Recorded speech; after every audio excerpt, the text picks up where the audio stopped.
Good morning అందరికీ. మేము అయితే day 1 Puri Jagannath Swami temple and Konark అయితే పెట్టుకున్నాము. అసలు ఎంత మిరక్కల్ అంటే నైట్ అంతా పెద్ద తుఫానుతో పెద్ద వర్షం పడుతూనే ఉంది. కానీ మార్నింగ్ చూస్తే మాత్రం చక్కగా ఎండ కాస్తుంది. మాకు చాలా హ్యాపీగా ఉందన్నమాట. ఇంకా ఫుల్ రెడీ అయితే అయిపోయాము. మేమైతే ఇలా రెడీ అయ్యి గ్లాసెస్ అయితే పెట్టుకున్నాను. చెల్లికైతే అడుగుతున్నాను ఎలా ఉన్నానని. అయితే పాత సినిమాలోనే డబ్బున్న క్యారెక్టర్ ఉంటుంది కదా, సేమ్ అలా ఉన్నామని చెప్పింది. ఇంకోసారి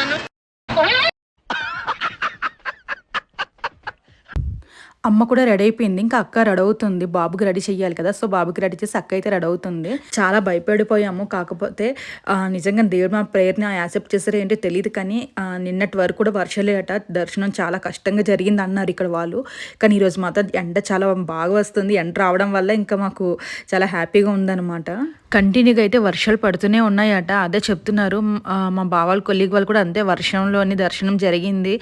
సో మా లక్ ఏంటంటే కానీ వాళ్ళు అసలు వర్షమే లేదు. ఈసారి అయితే మేము అందరు రెడీ అయిపోయాము. రెడీ అయిపోయి కిందకు వచ్చాము. ఇంకా డాడీ వాళ్ళు హస్బెండ్ వాళ్ళందరూ కింద సెకండ్ ఫ్లోర్లో ఉంటున్నారనమాట. సో వాళ్ళు ఇంకా రెడీ అవ్వలేదు. వాళ్ళ కోసం ఇంకా మేము వెయిట్ చేస్తున్నాము. ఇక మా అక్కల అబ్బాయి అయితే ఫుల్ హ్యాపీగా ఉన్నాడు. ఎందుకంటే స్టేషన్లో ఉన్న ఆల్మోస్ట్ బొమ్మలను కొనించేసుకున్నాడు. ఆల్మోస్ట్ ట్రిప్ కావాల్సిన దాన్ని అయితే సరిపోయారు ఇద్దరును. సాగుతుంది మీకు అలాగా. ఈసారి మాత్రం మేమందరూ ఫస్ట్ రెడీ అయ్యి వచ్చి అదే కిందన మా హస్బెండ్ వాళ్ళు డాడీ వాళ్ళు ఉన్నారు. సో వాళ్ళ కోసం వచ్చి వెయిట్ చేస్తున్నాము. ఫస్ట్ టైం అయితే మేము ఫాస్ట్గా రెడీ అయ్యి కిందకు వచ్చామన్నమాట. ఇక్కడ మాకు హోటల్ నుండి పూరికి జస్ట్ 5 minutes. మార్నింగ్ అయితే 10:30 అయింది. మనం 10:30కి అయితే దర్శనానికి స్టార్ట్ అయ్యాము. నార్మల్గా పూరిలో అయితే మేము ఎక్కువ జనాలు ఉండరు అనుకున్నాము. కానీ మా గెస్ అంతా రాంగ్ అయితే అయ్యింది. మా హోటల్ పక్కనే రోడ్డు. సో అక్కడ చాలా ఆటోస్ ఉన్నాయి. అన్ని ఎలక్ట్రిక్ ఆటోస్ అనమాట. మనం ఎంత లాంగ్ అన్నా ఎంత తక్కువ డిస్టెన్స్ అయినా వాళ్ళు 100 రూపీసే ఛార్జ్ చేస్తారు. నలుగురు సరిపోతుంది. మాకైతే చాలా బాగా నచ్చింది. ఎందుకంటే ఇలా ఎక్కగానే బాగుంది. నార్మల్ ఆటోస్ కూడా ఉన్నాయి. కానీ ఇక్కడ వచ్చిన వాళ్ళు అయితే టూరిస్టులు అయితే అసలు ఎవరు ఎక్కటమే లేదు. ఎందుకంటే మనకు బ్యాటరీ ఆటోస్ చాలా తక్కువ కాబట్టి నచ్చుతుంది. ఇలా ఎక్కగానే చాలామంది ఇష్టపడతారు కూడా. మీరు పూరి వస్తే ఇలా ఎలక్ట్రిక్ ఆటోకి ఎక్కండి, బాగుంటుంది, మంచి ఎక్స్పీరియన్స్గా ఉంటుంది. ఆల్మోస్ట్ అయితే టెంపుల్కి వచ్చేసాము. మేమున్న హోటల్ నుంచి జస్ట్ 5 minutes. ఇక్కడ ఒక 1/2 kilometer ముందే మాకు ఆటో అక్కడ ఆపేస్తారనమాట. పోలీసులు లోపలికి అలౌ చేయడు. ఇక 1/2 kilometer నుంచి అయితే నడుచుకుంటూ వెళ్ళాలి. టెంపుల్కి వెళ్తున్నాం కదా, సో ఎలాగో ట్రెడిషనల్గా రెడీ అయ్యాం కదా అనేసి పువ్వులు పెట్టుకుందాం అనేసి పువ్వులు అయితే చూస్తున్నాము. ఎక్కడ పువ్వులు అయితే అమ్మటమే లేదు. అన్ని బంతి పువ్వులు అలా దేవుడికి అమ్ముతున్నారు. మనం పెట్టుకోవడానికి అయితే ఇక్కడ పువ్వులు అయితే అసలు దొరకదు. దర్శనం అయితే చాలా ఫాస్ట్గానే అయిపోతుంది అనుకున్నాము. ఆఫ్టర్నూన్ కొనార్క్ పెట్టుకున్నాం మేము. దర్శనం అవ్వగానే వెళ్దాం అనుకున్నాము. నైట్ ఎంత టెన్షన్ పడ్డామో వర్షం పడుతుందని. కానీ మార్నింగ్ మాత్రం ఫుల్ చాలా ఎండగా ఉంది. ఈ సైడ్స్ కనిపిస్తున్నవన్నీ హోటల్స్ అనమాట. మేము వచ్చే టైం కూడా ఏవి లేవు, అన్నీ ఫుల్ అయిపోయింది. ఇక ఫ్రూట్స్ అయితే తీసుకున్నాము. ఎందుకంటే ఫ్రీ దర్శనం కదా, ఎంతసేపు పడుతుందో మనకు తెలియదు కాబట్టి. మీకు కొంత దూరం వెళ్ళిన తర్వాత చెప్పల్స్ పెట్టుకోవడానికి అండ్ మొబైల్స్ పెట్టుకోవడానికి మీకు లాకర్ ఇస్తారు. మీరు స్టార్టింగ్లో పెట్టకండి, ఇంకా ముందు వెళ్ళండి. ముందు వెళ్తే మీకు టెంపుల్ దగ్గరలోనే ఉంటాయి, అక్కడ పెట్టుకోండి. ఎందుకంటే తర్వాత వచ్చేటప్పుడు మీకు చాలా ఈజీగా ఉంటుంది. ఇక మా అక్క అండ్ మా చెల్లి కట్టుకున్న లెహెంగేస్ అయితే నేనే స్టిచ్ చేశాను. ఎలా ఉందో కామెంట్స్ అయితే చేయండి. ఈ మాటగా అమ్మ చెప్పాలంటే ఇక్కడ పూరిలో ఉన్న పోలీస్ మాత్రం చాలా స్ట్రిక్ట్. నాకైతే అది చాలా బాగా నచ్చింది. రోడ్డు కొంతవరకు బండ్లు పెట్టనిస్తారు. బండ్లు కానీ లేదంటే మనకి ఏమైనా అమ్ముతారు కదండి, అవి బ్యాగ్స్, బ్యాంగిల్స్ అవి ఏమైనా రోడ్లో పెడితే మాత్రం వాళ్ళని వెళ్ళమంటారు. ఇంకా డైరెక్ట్గా వచ్చి లాఠీతో కొట్టేస్తారనమాట. వాళ్ళు భయపడి ఇంకా పారిపోతున్నారనమాట. అంత స్ట్రిక్ట్. చాలా మంది ఇక్కడ పోలీసులు మాత్రం చాలా భయపడతారు. ఫైనల్గా అయితే మా దర్శనమే అయిపోయింది. మా దర్శనం అయ్యేసరికి 2:30 అయింది. ఇంకా మొత్తం అంతా హోటల్స్ చూస్తే లాస్ట్ ఫైనల్గా మాకైతే ఇక్కడ రెస్టారెంట్ అయితే కనిపించింది. పేరైతే తెలీదు, పేరైతే చూడలేదు. కానీ ఇక్కడ ఫుడ్ అయితే చాలా బాగుంది. ఇక్కడ టికెట్ దర్శనం అయితే ఏమీ లేదు, అందరికీ ఫ్రీ దర్శనమే. సో మేము 11కి వెళ్తే మాకు 2:30కి అయింది. మాకు దర్శనం ఎలా అయింది, మేము చేసిన మిస్టేక్ ఏంటో మీ అందరితో నేను షేర్ చేసుకుంటాను. ఇక మాకు లంచ్ అయిపోగానే మేము ఇంకా కొనర్కు ప్లాన్ చేసుకున్నాము. సో ఇంకా మేము పన్నీర్ బిర్యానీ అండ్ మష్రూమ్ బిర్యానీ అయితే ఆర్డర్ చేసాము. ఇక లంచ్ అవ్వగానే బావ అండ్ మా హస్బెండ్ అయితే వెళ్ళి ట్రావెల్స్ వాళ్ళతో మాట్లాడారు. సో ఇక్కడ ట్రావెల్స్ ఏంటంటే ఫస్ట్ అడ్వాన్స్ అడుగుతారు. అడ్వాన్స్ అడిగిన తర్వాత వాళ్ళు వెంటనే రారనమాట. సో మనం ట్రావెల్స్ బుక్ చేసుకున్నప్పుడు అయితే మాకైన ఎక్స్పీరియన్స్తో అసలు అడ్వాన్స్ అయితే ఇవ్వకండి. ముందు మనకు కారు వచ్చిన తర్వాత అప్పుడు మీరు ఎంత అమౌంట్ అయినా ఇవ్వండి. అప్పటికే మాకు 3:30 అయిపోయింది. లంచ్ అయ్యేసరికి ఇంకా ట్రావెల్స్ వాళ్ళు వస్తారనుకుంటే 1/2 hour లేట్ చేశారు. రమ్మంటే ఏదో ఒక రీజన్స్ అయితే చెప్తూనే ఇంకా 1/2 hour లేట్ అయితే వచ్చారు. మీరు కానీ పూరి రావాలనుకుంటే కానీ స్పెషల్ డేస్ అయితే అస్సలు రాకండి. అంటే మీరు ఏకాదశి రోజు అయినా లేకపోతే సాటర్డే అయితే అసలు టెంపుల్కే రాకండి, ఎందుకంటే దర్శనం అంత బాగా జరగదు. ఇక సండే అయితే టెంపుల్స్ అదే ఓపెన్లో అయితే ఉండదు. సో సండేస్ అయితే రాకండి. సాటర్డే అండ్ ఏకాదశి ఇంకా ఏదైనా స్పెషల్ డేస్ ఫెస్టివల్ రోజు అయితే అస్సలు రాకండి. మొత్తం అంతా ఫ్రీ దర్శనం కాబట్టి 5 లైన్స్ పెడతారు మనకు. 5 లైన్స్ స్టార్టింగ్ నుంచి 5 లైన్సే ఉంటుంది. సో ఇంకా ముందుకు వెళ్తూ మనకు టెంపుల్ దగ్గరకు వస్తే ఎక్కడైనా సింగిల్ లైన్ చేస్తారు. ఇక్కడ అలా కాదు, టెంపుల్ వచ్చిన 5 లైన్స్ని వదిలేస్తారు. ఇంకా అంత జనాల్లోని గుంపుకు అసలు మనకి దర్శనమే సరిగా అవ్వదు. మేమైతే ఏకాదశి రోజు పెట్టుకున్నాము. మొత్తం అంతా క్రౌడ్, అందులోని లోకల్ వాళ్ళే చాలా ఎక్కువ మందిలో తోసుకుంటూ వెళ్ళారు. నేనైతే దేవుడిని అయితే 1 సెకండ్ దర్శనం అయితే అయింది. అందులో నేను షార్ట్ వాళ్ళకి అయితే అస్సలు అవ్వదు, తోసేస్తారు. ఇక్కడ లోకల్ వాళ్ళకి తెలుస్తుంది ఏ సైడ్ వెళ్తే దర్శనం బాగా జరుగుతుందని. వాళ్ళు తెలివిగా ఏంటంటే మనల్ని ఇటువైపు తోస్తే వాళ్ళు అటువైపు వెళ్ళిపోతారనమాట. మనకు ఫస్ట్ టైం వెళ్ళిన వాళ్ళకి అయితే తెలియదు. సో మీరు అందుకంటున్నాను, స్పెషల్ డేస్ అయితే అస్సలు వెళ్ళకండి. మేము చేసే మిస్టేక్ అది. నిజంగానే దర్శనం అయితే అయింది, కానీ చాలా 1 సెకండ్ నేను చూడగలిగాను కృష్ణయ్యని. అంతేకాదు ఇక్కడ పంతుల్ని అయితే ఎవరు నమ్మకండి. మనకు బయట నామాలు పెడతారు కదా, నామాలు పెట్టినప్పుడు మనం ఎంత ఇస్తాము, ఒక నామాలకి 10 రూపీస్ పోనీ అలా ఇస్తాము. అయితే మేము 5 మెంబర్స్ అయితే నామాలు పెట్టించుకున్నందుకు మాకు 500 రూపీస్ అడిగారు. ఎవరో కాదు, పంతులే అది కూడా. అయితే మేము ఇవ్వము 500 కాదు 50 రూపీస్ తీసుకోమంటే తీసుకోలేదు. 500 రూపీస్ ఇవ్వాలని ఇంకా అతను దబాయిస్తున్నారు. మాకు లక్కీగా ఏంటంటే మాకు ఒరిస్సా లాంగ్వేజ్ అయితే ఏం ప్రాబ్లం లేదు. మాకు ఒరిస్సా లాంగ్వేజ్ వచ్చు కాబట్టి ఆయన మాట్లాడుతుంది మాకు అర్థమై మేము కూడా గట్టిగా సమాధానం ఇస్తే ఇంకా 100 రూపీస్ ఇచ్చి తీసుకుని వెళ్ళిపోయారనమాట. ఇక వాళ్ళైతే కొత్త వాళ్ళని, అంటే లాంగ్వేజ్ తెలియలేని వాళ్ళు గట్టిగా దబాయించి అడుగుతారు. మీరైతే ఎట్టి పరిస్థితులు ఇవ్వకండి. అయితే 50 రూపీస్ ఎంతమందిలో వేయించుకున్నా 50లో అయితే 100 ఇవ్వండి, అంతకు మించి అయితే అసలు ఇవ్వకండి. ఇంకా మా దర్శనం అయిన తర్వాత ఇంకా మేము పక్కన నిల్చుంటే అక్కడ నవగ్రహాలు ఉన్నాయి. నవగ్రహాల దగ్గర పూజారి గారు మమ్మల్ని పిలిచి మీ పేరు మీ గోత్రం చెప్పండి అంటే మా గోత్రం చెప్పాము. అయితే చెప్పిన తర్వాత పంతులు గారు ఇంకా మా గోత్రం చదివి అమౌంట్ వేయమన్నారు. సో ఇంకా ఎలాగో మా గోత్రం కూడా చెప్పారు కదండి, 100 రూపీస్ వేస్తే ఒప్పుకోలేదు. 1500 రూపీస్ ఏమన్నారు. అదేంటి 15 రూపీస్ మీరు డిమాండ్ చేస్తున్నారు ఏంటి అని మేము అనుకున్నాం. 15 ఏంటి 100 తీసుకో అంటే మీ పేరు మీ గోత్రం మేము చెప్పాం కాబట్టి మీ పేరు మీద మేము అన్నదానం చెయ్యాలని గట్టిగా అడుగుతున్నారు. నేనైతే ఇంత పవిత్రమైన ప్లేస్లోని పూజారి వాళ్ళు ఇలా డబ్బులు వసూలు చేయడం ఏంటి అని అయితే నాకైతే అనిపించింది. సో మాకు చెప్పాం కదా, మాకు లాంగ్వేజ్ రావడం వల్ల మేము ఇంకా ఆ లాంగ్వేజ్లో చెప్పైతే ఇంకా 100 రూపీస్ అయితే ఇచ్చి వచ్చేసాము. ఫైనల్గా అయితే కొనార్కి అయితే మేము వచ్చేసాము. ఈవినింగ్ 4:30 కల్లా కొనార్కి అయితే వచ్చేసాము. ఇక్కడ కూడా చాలా క్రౌడ్ ఎక్కువగానే ఉంది. అంటే టెంపుల్ నుండి దర్శనం అయిన వాళ్ళందరూ ఇంకా డైరెక్ట్గా కొనార్కే పెట్టుకున్నారు. లోపల టికెట్ ఉంటుంది, 50 రూపీస్ ఛార్జ్ చేస్తారు ఈచ్ పర్సన్స్కి. ఇంకా మేము ట్రావెల్స్ వాళ్ళతో అయితే మాట్లాడుకున్నప్పుడు 3 ప్లేసెస్ అన్నారు. సో మేమైతే దేనికి వెళ్ళలేదు, డైరెక్ట్గా అయితే మేము ఇంకా కొనార్కి అయితే వచ్చేసాము. ఎందుకంటే మేము లాస్ట్ టైము షిరిడి వెళ్ళినప్పుడు మాకు ఇలాగే జరిగిందనమాట. చాలా ప్లేసెస్ అనేసి వాళ్ళు కావాలని అవన్నీ చూపించి లాస్ట్న ఎక్కడైతే మేము వెళ్దాం అనుకున్నామో ఆ ప్లేస్కి అయితే తీసుకెళ్ళలేదు. టైం అయిపోయింది, క్లోజ్ అయిపోద్ది అనేసి. సో ఈసారి అయితే ఆ మిస్టేక్ చేయదలుచుకోలేదు. మేము ఇంకా ఎక్కడికి ఆగలేదు, ఇంకా డైరెక్ట్గా కొనార్కి అయితే వచ్చేసాము. కొనార్కి అయిన తర్వాత మాకు ఇంకా ఏమైనా చూడాలనుకుంటే వెళ్ళేటప్పుడు చూపించమన్నాము.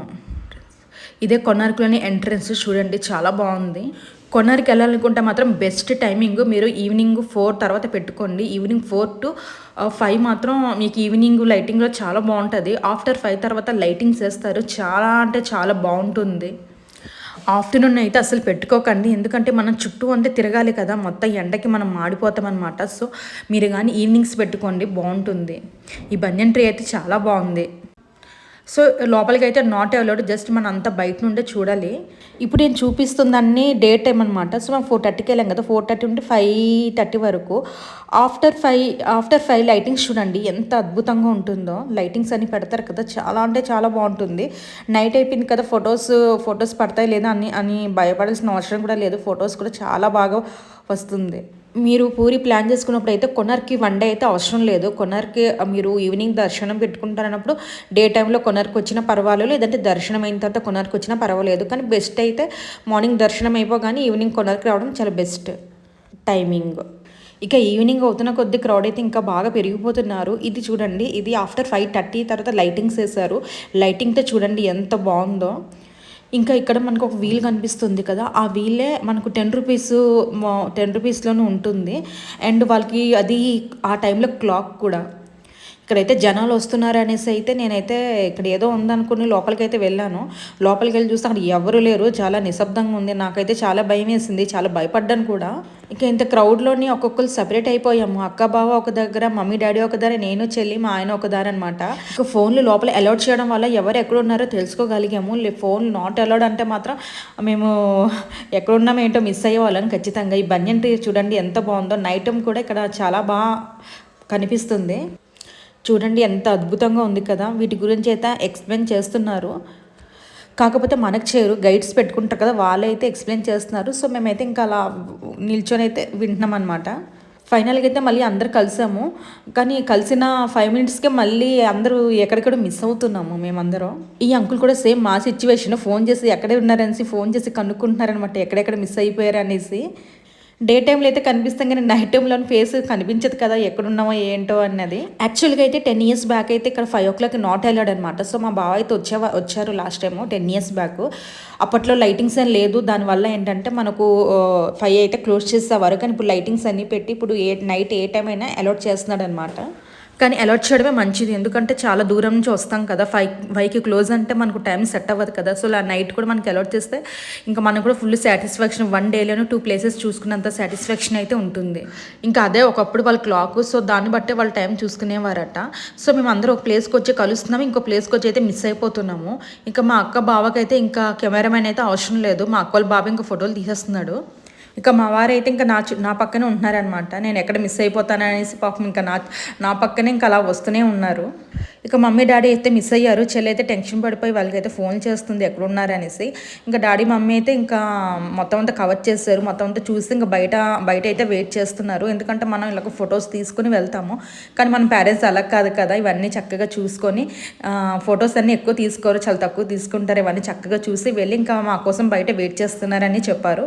ఇంకా వాళ్ళు చెప్పగానే చెల్లి కూడా కాస్త కూల్ అయింది. ఇక నేను కొనారు కూడా చాలా హ్యాపీగా సాటిస్ఫాక్షన్ అయ్యాను, బాగా చూడగలిగాను. కాకపోతే పూరిలోని దర్శనం నాకు మాత్రం సరిగ్గా జరగలేదంటే నేను జస్ట్ 1 second or 2 seconds చూసాను అంతే. మిగతాలు కొంచెం పర్వాలేదు.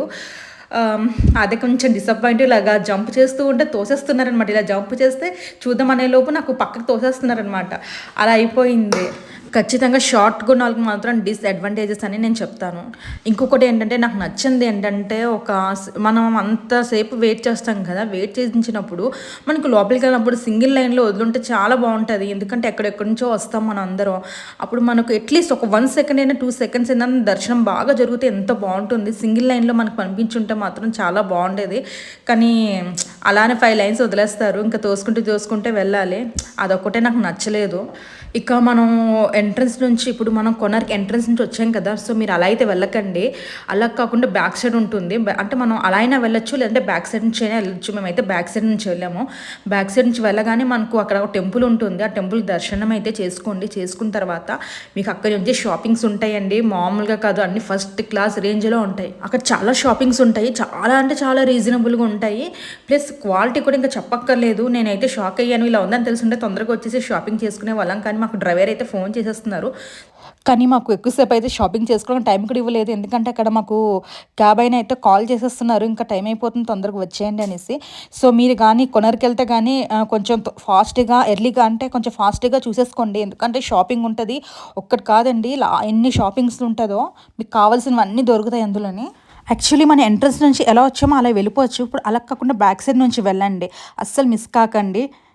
ఫైనల్గా మేమైతే బ్యాక్ సైడ్ నుంచి వెళ్ళి అక్కడ ఉన్న టెంపుల్కి దర్శనం చేసుకొని షాపింగ్ చేసుకొని అయితే మేము రిటర్న్ అయిపోయాము. ఆన్ ది వేలోని మాకైతే బీచ్లో కూడా ఆపుతామన్నారు, కానీ మేము వద్దన్నాము. ఇంకెందుకు బీచ్, ఇంకా ఎవరికి ఓపిక కూడా లేదు, దిగేంత ఓపిక కూడా లేదు. ఇక డే టూ మేము ఎక్కడ వెళ్తున్నాము, ఎలా వెళ్తున్నాము, ప్లస్ నెక్స్ట్ డే క్లైమేట్ ఇలాగే ఉందా లేదంటే తుఫాను కంటిన్యూ అయిందా అన్నది నేను మీకు నెక్స్ట్ వీడియోలో అయితే చెప్తాను. డే 2 మేము ఎక్కడ వెళ్తున్నాం అన్నది. ఇక పూరిలోని ఒత్తులు అమ్ముతారు, ఇంత కట్టలోనే అమ్ముతారు. అది ఒకటి 10 rupees. అది మాత్రం అసలు మిస్ చేసుకోకండి, తీసుకోండి. చాలా బాగున్నాయి, నేను యూజ్ చేశాను కూడా. చాలా అంటే చాలా బాగున్నాయి ఒత్తులు. Just 10 rupees. అది మాత్రం అసలు మిస్ చేసుకోకండి. సో ఇంకా డే 2 మేము ఎక్కడ ప్లాన్ చేసుకుంటున్నాం అనేది నెక్స్ట్ వీడియోలో అయితే నేను పోస్ట్ చేస్తాను. నా వీడియో నచ్చినట్లయితే ఒక లైక్ అయితే కొట్టండి.